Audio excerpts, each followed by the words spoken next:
This is Delta Sierra Juliet. Is there any known traffic below 5,000? Delta Sierra Juliet, no known traffic. Seems to be a large aircraft below 5,000. What type of aircraft is it? It is more bright. Seems to me like landing lights. The aircraft has just passed over me at least 1,000 feet above. It seems to me that he's playing some sort of game. He's flying over me 2-3 times at speeds I could not identify. It's flying past, it's a long shape. Cannot identify more that it has such speed. It seems like it's stationary. What I'm doing right now is orbiting, and the thing is just orbiting on top of me also. It's got a green light and sort of metallic-like. It's all shiny on the outside. The engine is rough idling. I've got it set at 23, 24, and the thing is coughing. My intentions are to go to King Island, Melbourne. That strange aircraft is hovering on top of me again. It is hovering, and it is not an aircraft.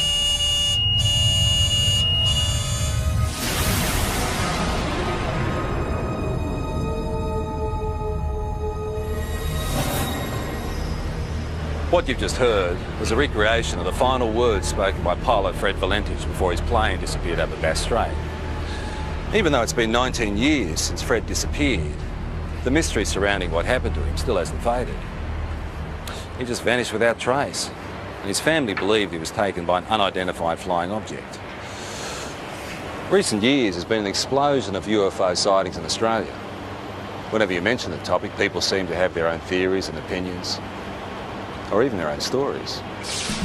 It was orange like a sunset, and it was just spanning across the road. I can't move, man. Moving forward in time through the experience. Then this tall, dark being just appeared in front of the craft. I mean, it looks like a traditional, every day of the week, comic book flying saucer. They had large almond-shaped eyes, small bodies, legs and arms, and sort of grey in appearance. I think it's the first time in my life that I could identify of anybody telling me that they were scared they were going to die. Saying that this thing was only just down the bottom of his street. He could see it was out in the water. It was sucking up water. Yeah, I believe it's a UFO. There are between 400 and 500 reports a month of UFOs in this country. Now, obviously, a lot of them can be explained, but about 10% prove to be true mysteries. Tonight you'll hear from people who've had these experiences. They're just normal Australians who can't explain what they saw.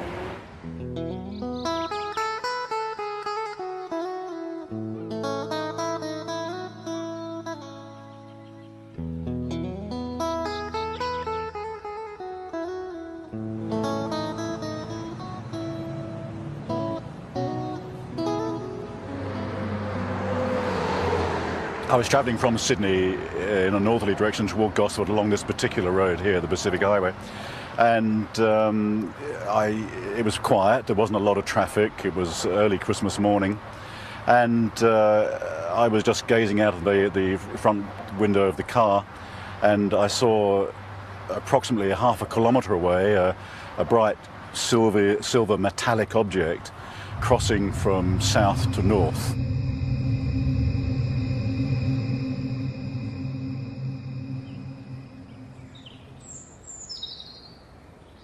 I stood here not believing my eyes, because where I sit I can see the open water, and I just couldn't believe that this thing could appear on the water. It was some kind of craft, but it was completely surrounded in lights underneath and all around, and it just looked like a carousel. It wasn't anything flat. Around holiday time, the local police know they'll be busy. But on this New Year's Eve, the calls weren't what they expected. All people that I spoke to had exactly the same thing to say. There was no variance whatsoever in the object that was sighted. It was a huge chrome, very shiny object in the shape of a ball. At the bottom of the ball was a number of huge white lights. This object looked like it was sucking up water.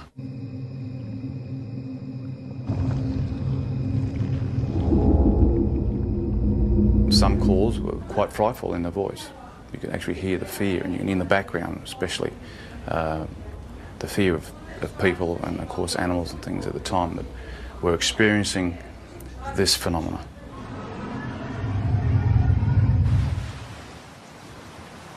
We're looking out above this headland here, and we're watching a bright light move in a strange fashion that you'll never see, or we never saw anyway. It was moving quickly, and move, for instance, in a zigzag fashion. We were watching it for 10 to 15 minutes, move in this direction north, and we just saw this bright light 15, 20 metres above our car. Just a bright light, emanating light towards our car.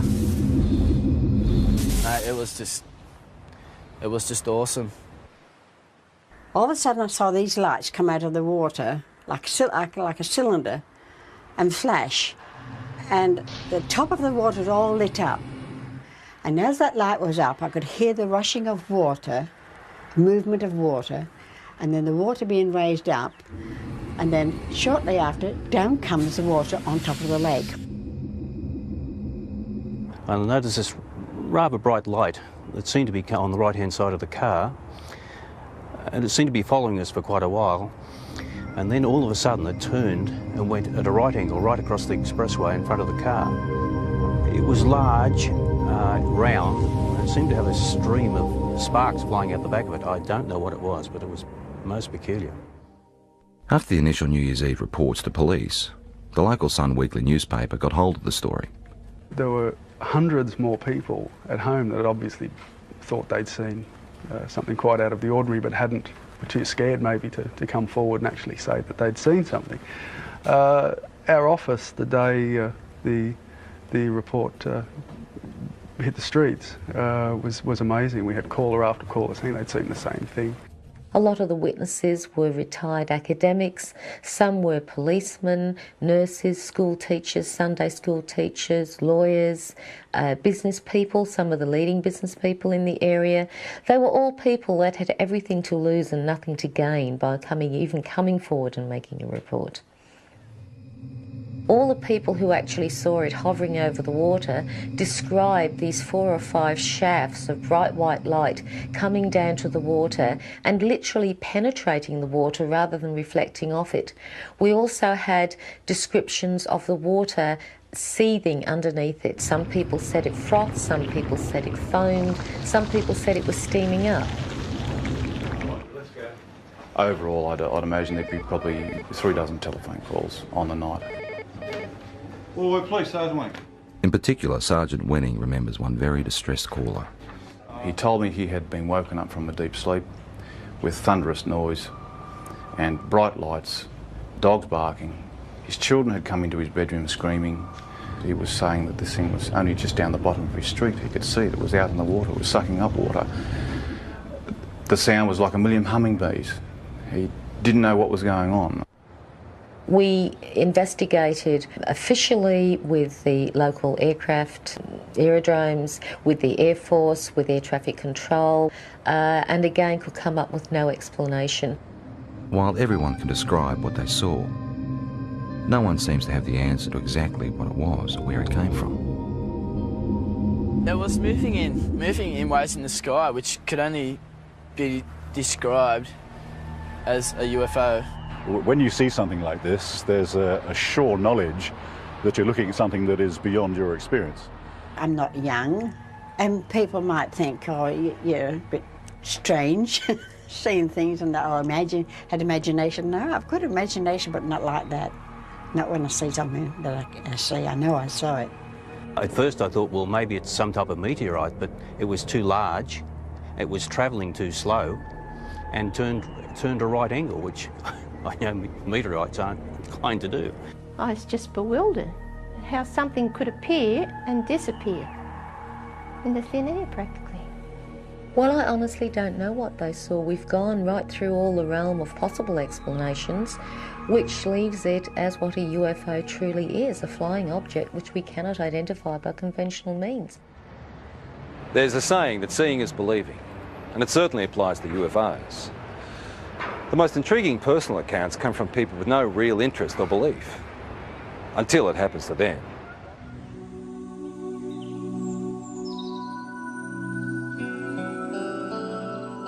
Before this happened to me, I can be honest, I could say that I was in that category of being naive. I didn't believe it. I didn't really believe it, because I had to see, it's like I would have to see it with my own eyes. Grace's experience starts in the early hours of the morning travelling home with 3 girlfriends. Victoria, who can't be identified, was one of the women in the back seat. It's when I got a bit further down the hill that I noticed on the right-hand side of me some long oblong-shaped lights. I didn't know what they were. I mean, I only sort of caught a glimpse of a bright orange light sort of shining through.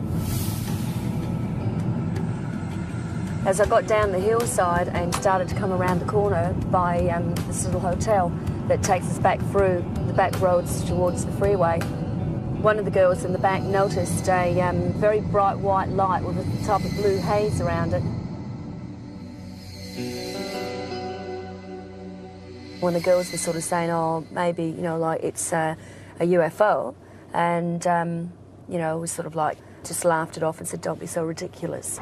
The women continued their trip, but further down the road, more lights appeared. I heard Victoria and one of the other girls in the back there, they were commenting on something that was behind us. They actually thought somebody was coming up behind us, like a truck or something, because it was moving fairly fast and very bright. It was just such a bright as blinding light. It was orange like a sunset, and it was just spanning across the road. I got really scared, and I said to Grace, quick, just step on it. Because I knew there was a town just a kilometre up the road.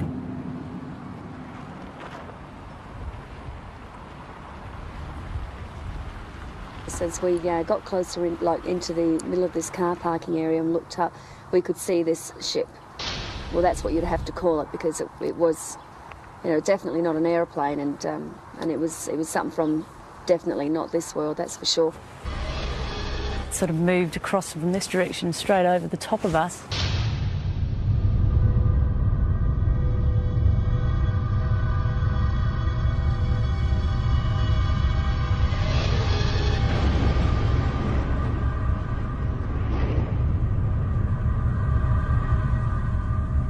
Sort of disappeared into a gully where we lost sight of it.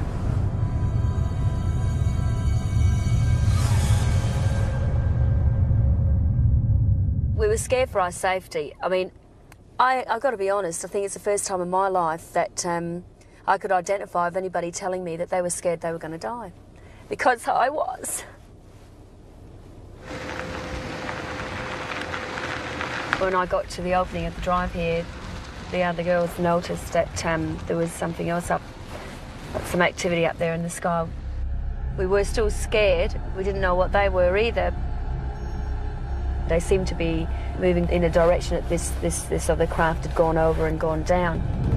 So the first thing you think of, just pull in someone's driveway. And as I pulled in, the light was so blinding, it actually was hurting our eyes to look at it. Then I noticed a figure coming. It wasn't a human, it definitely was no human, that's for sure. I felt threatened by it, I felt really, really threatened by it. That was the closest thing I've ever experienced, the thought of actually, you know, coming close to death, I suppose, which sounds pretty silly, but the fear that I had was like that, like I wasn't going to see my family again.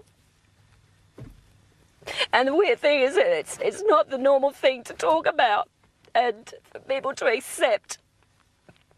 But, you know, it's been 3 years now, and I still feel very distressed by it. In the weeks, I felt a lot of doubt with what happened to Grace. I didn't believe it, truly believed it, because I hadn't experienced anything like that myself. So I didn't show it either. I mean, I didn't show that I didn't believe it, because I think it was important that I looked like I was supporting her, so that otherwise, you know, she might go sort of, you know, off the rails if she didn't feel she had some support from her husband. But 2 weeks later, those doubts disappeared. What's work? Late one night, they were both woken by their distressed 15-year-old son. He was dead set that he had presence in his room. You know, there was somebody in his room. And one thing that he kept saying at that time was that, can you hear that sound? And he kept pointing up to the ceiling. And we could hear this low drone sound. I knew then I'd heard that sound before. We got back into bed and I was laying there. And I thought, do I lie here and just let this thing go through and just, you know, try and wipe it off as another bad experience, or do I actually get up and look, and if it is what I think it is, then maybe my husband will be able to see for the first time and he will believe. I just couldn't believe what I was seeing. When you see an object that's just sort of floating through the air, like at slow pace, and you think to yourself, oh my God, it struck me as, you know, being awesome. It's just something unbelievable. It was a relief that he was able to see this thing, and all I kept saying was that was the thing that was there the night when I was with the others. Certainly by its nature, by the way, characteristics of the way it just hovered across the house at a slow pace, yeah, no, nothing man-made. Not from this country, not from this earth, I should say.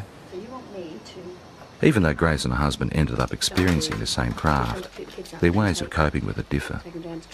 You either accept it or you don't accept it, and I tend to say now, after I've seen it with my own eyes, I accept it, but I don't, you know, harp on about it and talk about it, and if it's just one of those things you try and leave as a part of your life that's happened, and let's get on with things, let's move on from here, you see. And that's how I sort of try and treat it, rather than try and find an explanation as to what it is. Yeah, I really don't have a theory yet. It's basically, it's more the fear. Again, I don't know why, because I'm still here and I am healthy, you know, I mean, but the fact is it's just a worry because you don't know. You just don't know. What do you reckon it is? Got no idea. Images of UFOs caught on video over the years tend to raise more questions than they answer. They are visitors. Yeah? Yes, yes. UFO. Working out whether there is something out there has intrigued researchers for years. And there's no doubt that there is a physical dimension to this UFO phenomenon, and it appears to involve some form of technology, and many cases certainly suggest that we're dealing with an exotic technology that might be something certainly foreign to our environment. When a Melbourne photographer saw images like these, he was interested enough to go on standby to try and capture on film whatever was buzzing the sky over Narre Warren in June 1996. I got the phone call and I was told that the lights were spinning across the tree line over the homes. What I did was put the camera onto the object, allowing it just to come into frame, hit the shutter, count to 20, stop, wind, move the camera to the next part of the frame, start the shot, count to 20, let it go, and so forth. The first night, the result of the photographs showed just light trails of this object going across over the tree line. The second night, with higher speed film and the higher magnification lens, is where we actually captured the shot of the disc. This thing was, the only way to explain it was moving across the air like ice on a hot plate, very, very smooth. Later in the program, Doug's photos will be studied by an independent expert. Well, it was flying, it's unidentified, and it was definitely an object. What it will be, and I hope with the analysis will prove me right. But yeah, I believe it's a UFO. In the UFO community, the term hypnotherapy is like a buzzword. It's the thing to try if you feel you have secrets of the past to unlock. While mainstream medicine doesn't necessarily recognise it, people who've had UFO encounters believe it helps.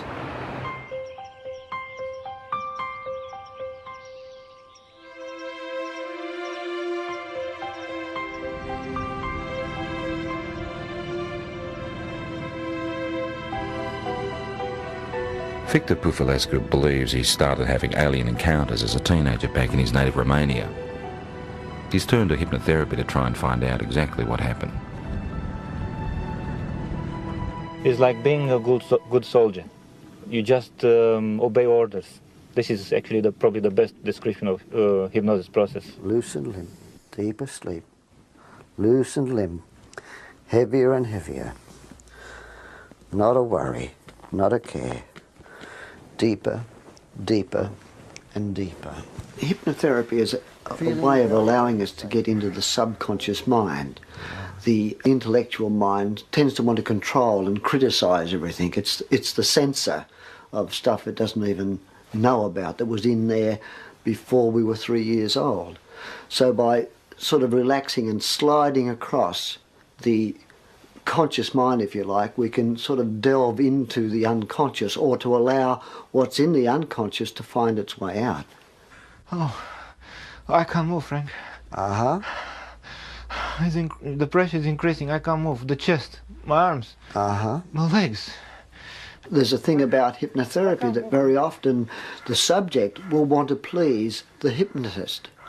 So you have to look at that. But the thing is that you can see that when a person is reliving an experience, that it's pretty easy to see whether that's faked or not. Moving forward in time. My legs. Moving forward My in feet. time. Moving forward in time through the experience. The pain is inside of my elbow. Thanks. Who are you saying thanks to? Them. Can you ask them what they're doing? No. It's a test. That's a test. I just know it's a test. They keep me telling, be calm. They're telling you to be calm? Yeah. Very often the people are quite disturbed about dreams they're having or things they've imagined happen to them. And they often come out of this saying, I'm pleased I'm not crazy, or I'm not mad, or I'm not imagining this. It does give you some answers, but also creates thousands more. And this is probably the trickiest part. I'm never happy with the answer which I'm getting, and I want more and more and more.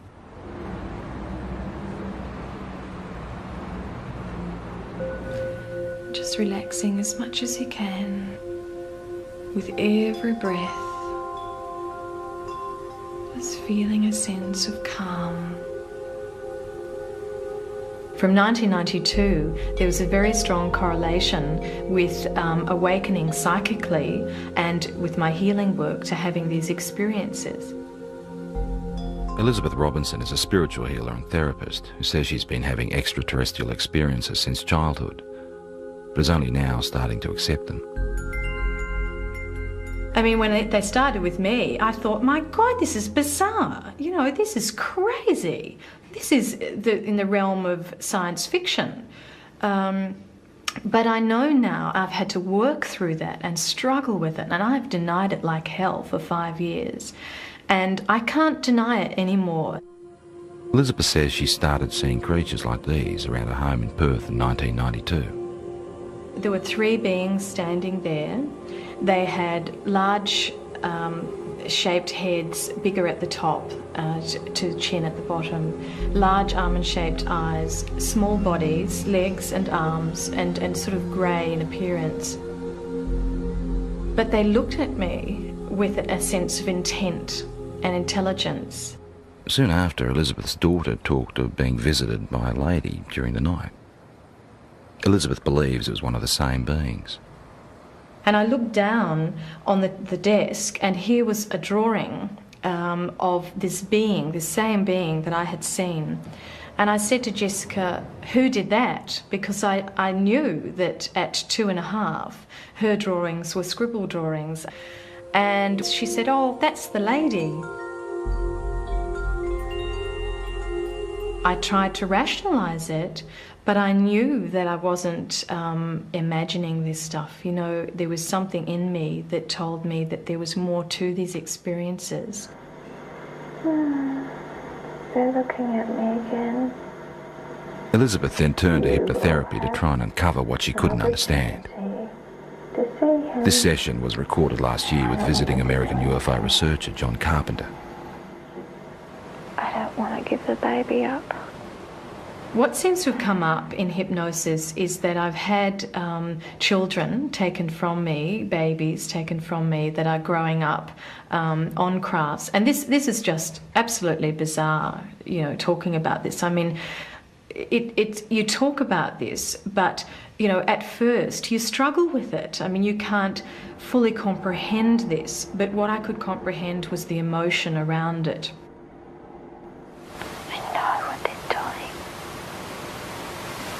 They say it's time.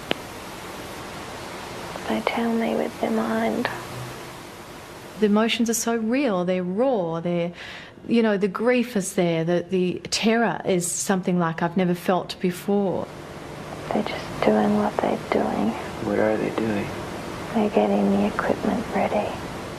Part of the reason why they're involved here on Earth is to help us awaken, but there seems to be some sort of reciprocal type of arrangement whereby, you know, they're coming to Earth and they're creating a new race of beings, or creating some sort of hybrid race of beings. I used to think, okay, I'm dreaming, until I used to be able to get up, go to the bathroom, make a cup of tea, come back, sit down, they'd still be waiting for me. And I think, oh. Elizabeth and colleague Mary Rodwell now run a support group in Perth for people who've had alien experiences. And this is what I mean, my business is emotional trauma. That's why I'm here. And I won't deal with fantasy. I can't deal with fantasy. So it's about emotional trauma. These people are stressed quite desperately with fear and anxiety about a lot of things that they only have a vague idea often about, but often is because they've remembered being taken. I went 3 months with barely any sleep. If you remember, I told you about 11 or 12 weeks, barely any sleep. Most of them just want to live an ordinary life. They don't want this to happen. So for them to have the chance to at least talk about it and release all the anxiety and fear around that as much as they can around talking about it, it seems that through that there is real healing.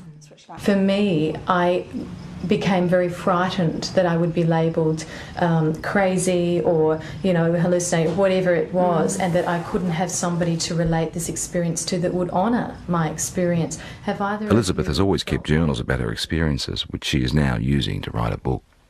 I saw a grey being appear, white-grey colour. In the dream, I was searching for my son, even though the child dream of trying to run away from several grey beings, but as fast as I ran or wherever I really don't expect someone to be able to say, absolutely, you know, this is real, because, you know, you always doubt yourself, but you know that it's real, and you have to come to some point and stop denying it, and that's what I'm starting to do. Sorting out the facts surrounding UFOs can be tough, unless of course there's something that science can put to the test.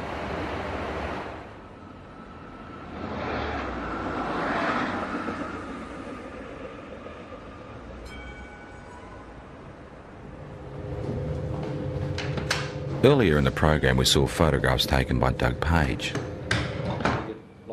The time exposures show what Doug believes is a UFO hovering near his home in 1996.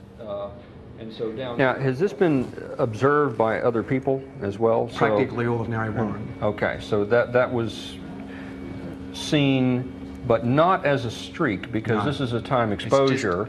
So it was simply an object of some sort traveling. Correct. In somewhat of a line, but as you can see, it goes up and down here. This type of negative sleeve will take... The professor would like to examine the negatives that come before and after the pictures in question. Explain to me why... But Doug has used the ends of rolls of film and discarded the shots he felt didn't work. Now, when the films were actually ready for handling, I'd lay them out and I went through them, and I go with the scissors and I just go cut, cut, into the bin, cut, cut, put it there, and that's what I did. Okay. After examining the camera the shots were taken with and checking density readings on the negatives, the next step is to enhance the images on the computer. I don't rely on computers for analysis. They're a bit of a tool. They sometimes let us see things a little bit better, but to actually definitively say that a particular thing is something, I stay away from that. That's right. How did you focus the camera? Just on infinity.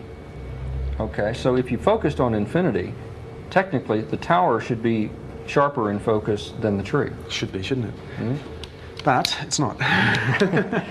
Interesting question, isn't it? It's a good one. The only trouble is there's no sort of guarantee, of course, in the darkness that it hasn't moved off set either, but I had that set for infinity. Okay. With some of the technical questions out of the way, it becomes an issue of individual perception. Very specific things here. I see a disc-shaped object. I see something with a rim. Okay, there is definitely a lip. There are what appears to be lights. There's big, there's another small one in between, another one. So we've got something that is geometrically laid out. You can see a texture, and you can see definitely on the dark side of it something. So something's in shadow. I mean, it looks like a traditional, every day of the week, comic book flying saucer. My first impression of this when I saw it, again, was a trumpet, a circular object here that we have a bell shape that comes out like so. This is unexplained optical either artifact, phenomena, or reality, or could be, could be an object, but it is totally undefinable. And of technical concern is the fact that the start of the time exposure is more in focus than the end shape.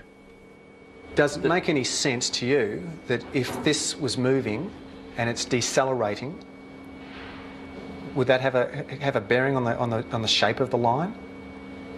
If it was slowing? Because no, it shouldn't. It should be exactly the same sharpness. Despite question marks over issues like that, the professor is able to reach some conclusions. I don't believe that it's been faked. I think it is probably something that was traveling through the air. What it would be, I wouldn't know, and there's no indication from the photographs that would give me any clue. There are points there that I haven't considered, such as the object, could well be a phenomenon that that I've never heard of. So I mean, we've got to keep an open mind.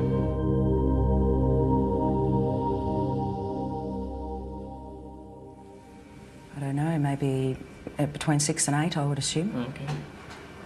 They were fairly intense, or? Yeah, they were very close together as well. Right, okay.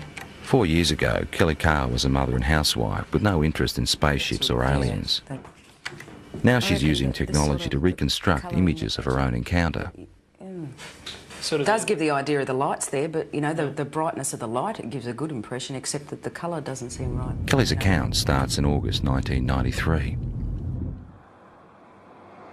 My husband and I were driving up to my girlfriend's place in Monbulk, which is in the Dandenong Mountains. We were driving on Belgrave Hallam Road, and it was just on dusk.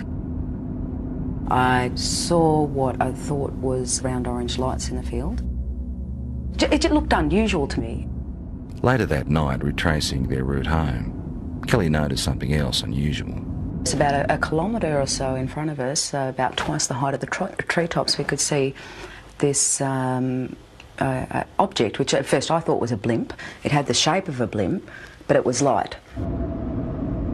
As we got closer to it, the light seemed to sort of separate, and it was actually these a row of round lights, and they were orange. It appeared like there was silhouettes standing in these round orange circles, like people, but you could only see the black outline.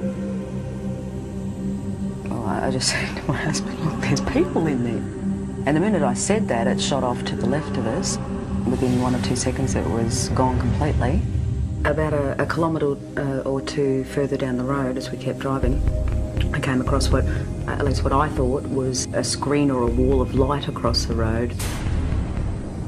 And my heart started racing and the adrenaline was sort of pumping through my body, and I'm thinking, we've just seen us back down there, we're in for, a close encounter. Then the next instant, nothing.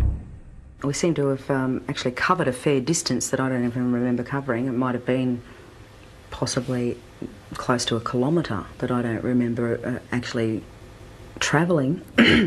There was no light. There was nothing blocking the road. Kelly says it wasn't until weeks later she remembered actually getting out of the car that night. And I saw that there was another car that had pulled up 100 metres down the road. Then I walked around the front of the car to where my husband was standing on the other side, and we started walking across the road together. As we were walking across the road, I looked down and I saw that the other people were getting out the car and starting to walk as well. So I was quite happy that there was other people there who were seeing the same thing that we were. And we walked up along here to where the fence is. Right out in front of us was this huge craft. I was totally awestruck, it was science fiction coming to life. There wasn't any fear then, it was just all total awe. We stood here, I guess side by side, my husband and I, for about 30 to 45 seconds. Then this tall, dark being just appeared in front of the craft, and he was followed by about another 7 or 8 that appeared straight behind him. I felt this energy go through me. It's like nothing I've ever experienced before in my life. It was like some sort of low-level frequency that came in waves, but it was so dense that I could actually physically feel it going through my body. And that feeling absolutely terrified me. It was like, I can't even explain the horror that I felt just feeling this. And I began screaming. The minute I did, the eyes on these things lit up and they came charging across the field. Halfway across, they split up into 2 groups. Some headed off down there and the rest came directly towards us. I felt this blow to my stomach, and the next thing you know, I'm back here somewhere on the grass. It literally lifted me off of my feet. And I thought I was going to die. I thought if I don't get up now, I'm going to pass out and I'm going to die. I'm not going to come back to consciousness, you know. So I pulled myself up into a sitting position, and when I sat up, I couldn't see anything, and it was like there was just black in front of my eyes. I want you to try stretching it down a little bit as well. Kelly is not the only one who saw these images that night. For the first time ever, independent witnesses have given the same account of a close encounter. Even though Kelly has never met Jane, Glenda and Bill from the other car she saw, she has seen the sketches they drew for UFO researchers. They've drawn the same circles of light around the top of the craft with these blue lines coming down, ending in a semicircle on the ground. They've actually also drawn a tripod underneath, which was something I didn't see that night. It becomes very clear then that we were all looking at the same thing and that it wasn't your average saucer-shaped craft. And basically, the second party were able to draw sketches of the beings very similar to the ones that I had, and they're not your usual little grey things that are, you know, media propaganda. I found a small red-coloured equilateral triangle underneath my navel, which I guess in reality provoked only a minor curiosity at the time. It was oddly geometric, and I did wonder, you know, how something like that could get on me that looked like a burn without me feeling it. At UFO conferences, where Kelly is now a keynote speaker, she adds strength to her own story by showing photographs of physical marks left on one of the other women. We were all left with triangular marks under our navels, but the ones that were marks that were actually photographed, the first one came from Glenda, which is it's a series of 3 small red dots along the inner thigh, and both Jane and Glenda were marked with these dots. I wasn't. Glenda had a ligature mark around her ankle, which is quite severe bruising. It looked like she'd been strapped down to something. UFO researchers have also reported finding physical traces at the site where all witnesses said the encounter happened, particularly in relation to where the craft landed. Inside that semicircle was actually a triangular formation of 3 points spaced 6 metres apart, which correspond with the tripod that was drawn underneath the girl's craft. To this day, Kelly still doesn't know exactly what happened to her that night. Tried a little bit. Her most vivid memory is the fear that she felt. That's very good. It's finally come out to what I'm looking for. And I think a lot of people, you know, might have experienced the fear in a nightmare where you're being chased or something like that, and it's a terror that you feel that, you know, sometimes can wake you up or whatever, but it's absolutely horrifying when you're dreaming it. And that's exactly what I was feeling while I was totally awake. That sort of terror, actually having to feel it while you're conscious and physically awake and feel it as a reality, is like a living nightmare, like a nightmare had come to life.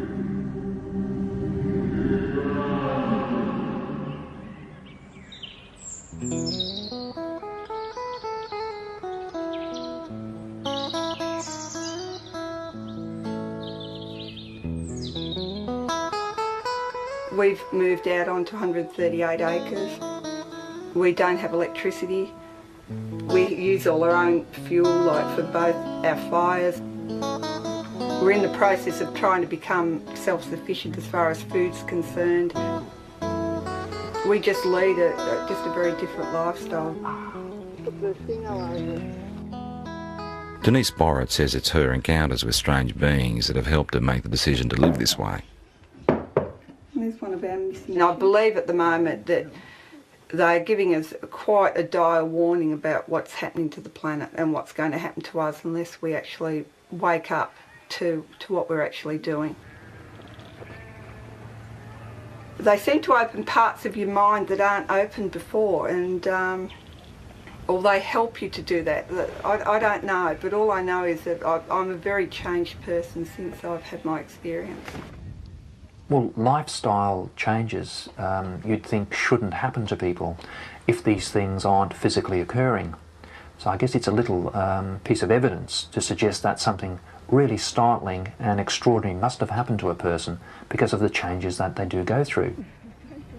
Denise says her visitors have the ability to render her husband unconscious, so he never actually experiences the aliens, but he does have physical scars. Well, I know I've got a lot of scars on my body, and I know basically where they all came from, but this one, in that particular place, I've got no idea. I just woke up one morning and I happened to comment to Denise, I've got this funny little mark on my arm, and she had a look and she had one in exactly the same place because she said she could remember it happening. And I can actually remember them cutting it. I can remember it was like a little spatula or whatever. But again, there was no pain or anything, and the next day mine had completely healed up, whereas Les's had actually scarred. And I thought, well, they're in identical spots and they're identical size, so obviously something was going on. People who've had multiple abduction experiences very often get very concerned about the environment. They get very concerned about healthy lifestyles.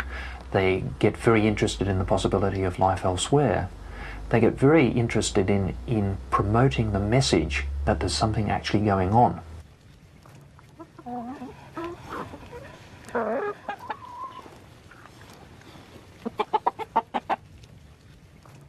If things do go haywire on the planet, like I believe they will, that we at least will be able to feed ourselves and not have to rely on man-made energy to keep ourselves going.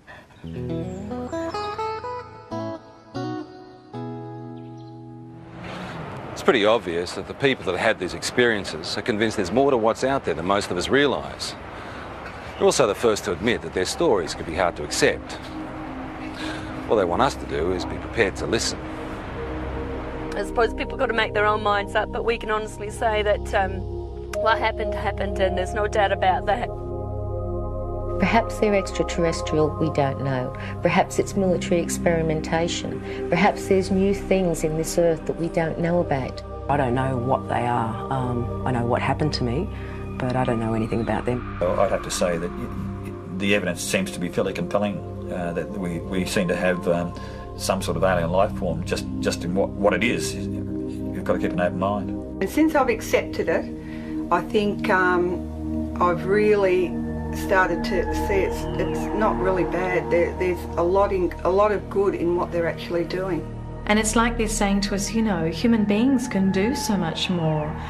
We have these wonderful capacities to heal and to heal each other and to understand ourselves so much more. And we're not yet. Where they come from, I honestly don't know. I would hope that before I die, one day I find out.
This is Delta Sierra Juliet.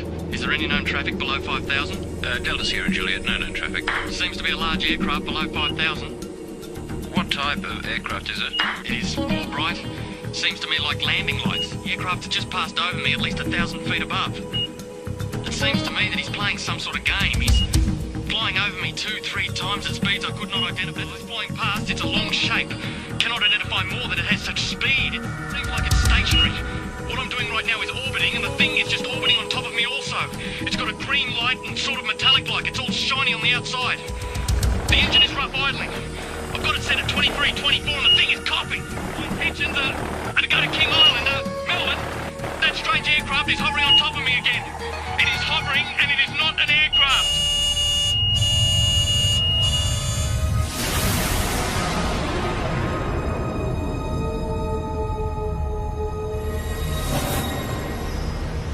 What you've just heard was a recreation of the final words spoken by pilot Fred Valentich before his plane disappeared over Bass Strait.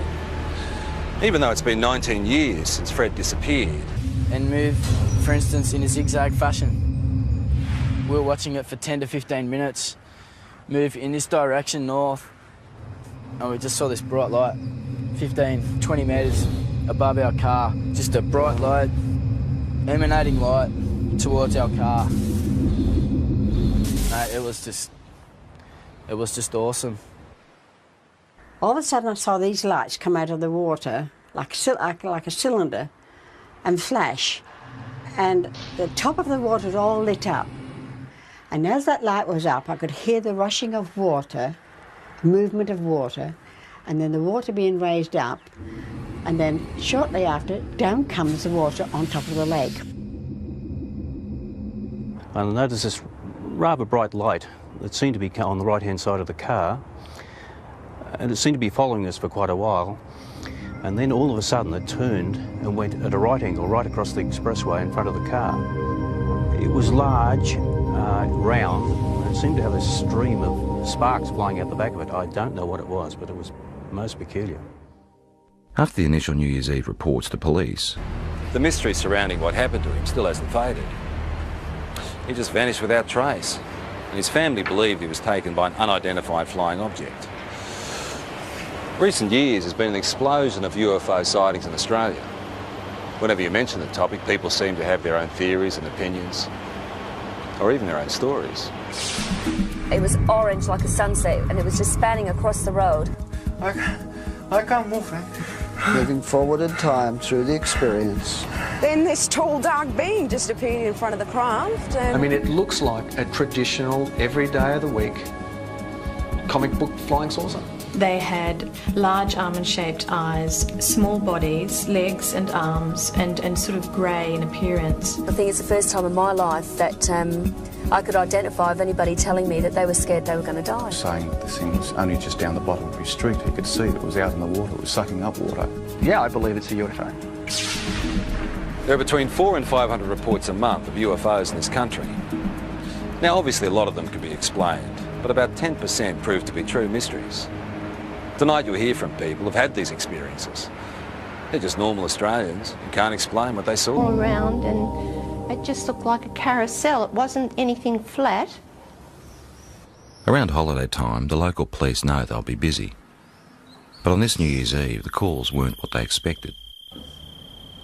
All people that I spoke to had exactly the same thing to say. There was no variance whatsoever in the object that was sighted. It was a huge chrome, very shiny object in the shape of a ball. At the bottom of the ball was a number of huge white lights. This object looked like it was sucking up water.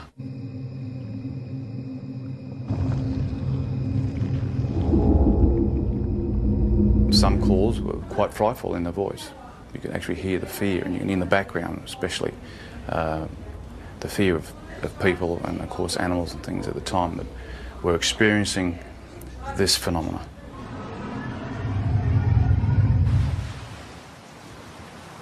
We're looking out above this headland here, and we're watching a bright light move in a strange fashion that you'll never see, or we never saw anyway. It was moving quickly.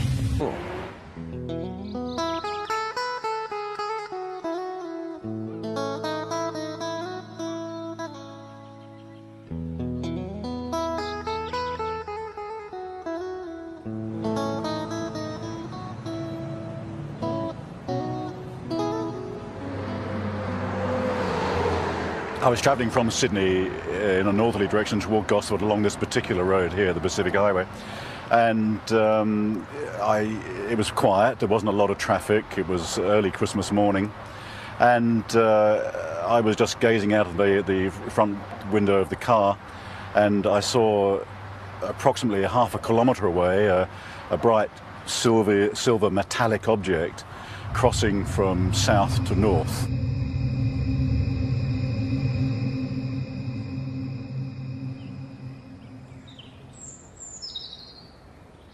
I stood here not believing my eyes, because where I sit I can see the open water, and I just couldn't believe that this thing could appear on the water.